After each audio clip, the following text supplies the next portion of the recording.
बंसी वाले कान्हा तेरी याद जब सताती है।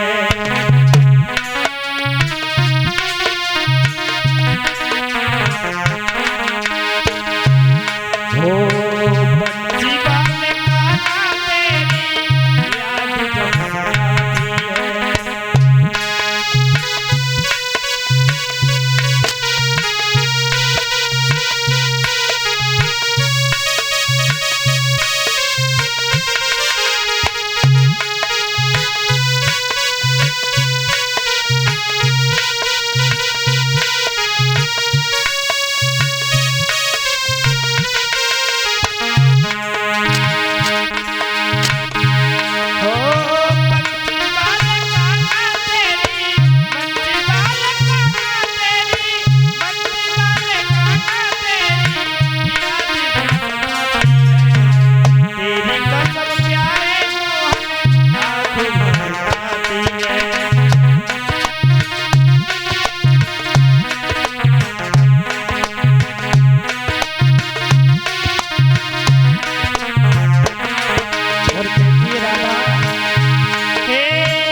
मेरे श्रोताओं, राधा आंखों में आंसू लेकर के रोने लगी और कहने लगी, मोहन मैंने तो कुछ आपसे ऐसा कुछ कहा भी नहीं जिससे आप नाराज होकर के चले गए। अब मेरे भागवत श्रोताओं, एक बात और बताते चले, गोपियां और राधा ही परीक्षित महाराज व्याकुल भगवान के प्रेम में क्यों पागल थे। शायद आपको एक बात मालूम है, आज महाराज आपके यहाँ पर श्रीमद् भागवत कथा चल रही है, जिसको चलते समय आज 7वां दिन है। अब भागवत जब 7वां दिन होता है, महाराज विराम कर दी जाती है, गद्दी को हटा दिया जाता है और जहाँ पर भगवान की चर्चाएं हुआ करती है, भागवत पांडाल लगा होता है जहाँ पे भगवान की गद्दी है, और 7वें दिन जब हटा दी जाती है तो महाराज उस जगह की कैसी हालत हो जाती है, बिल्कुल सुनी सुनी लगती है। और जहाँ से स्वयं भगवान चले जाएं,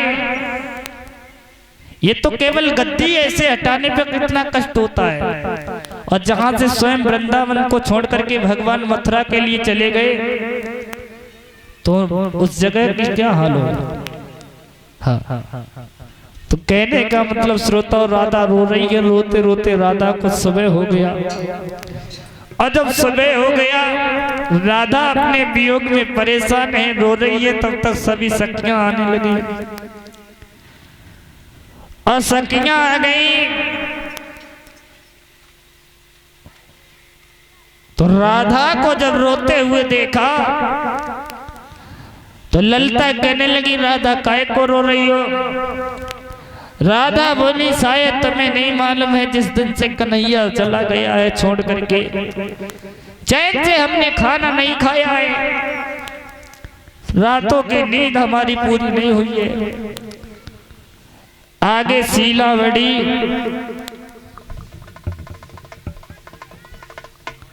और शीला आगे बढ़ करके बोली, तुम्हें राधा एक बात नहीं पता।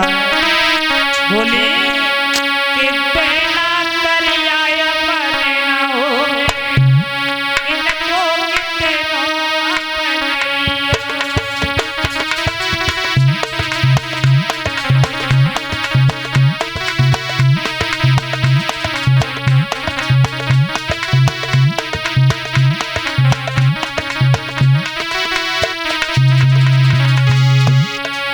कितनो ललिता ने जब राधा से सवाल कर दिया तो राधा बोल नहीं पाई, शीला आगे बढ़ गई। होए शायद तुम्हें मालूम नहीं है राधा,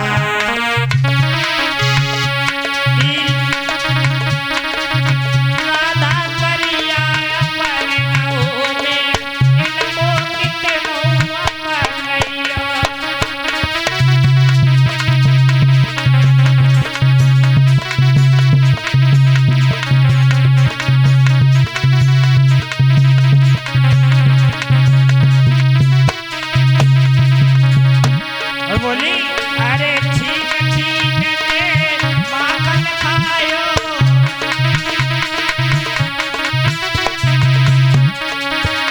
अरे गल में मेरी नाम रोको,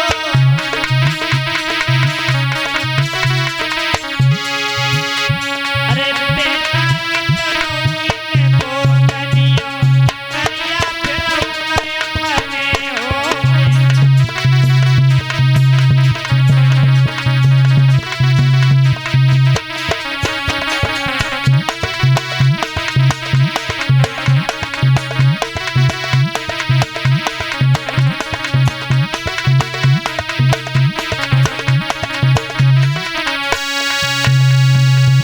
मेरे श्रोताओं, जब ये बात राधा से कही कि राधा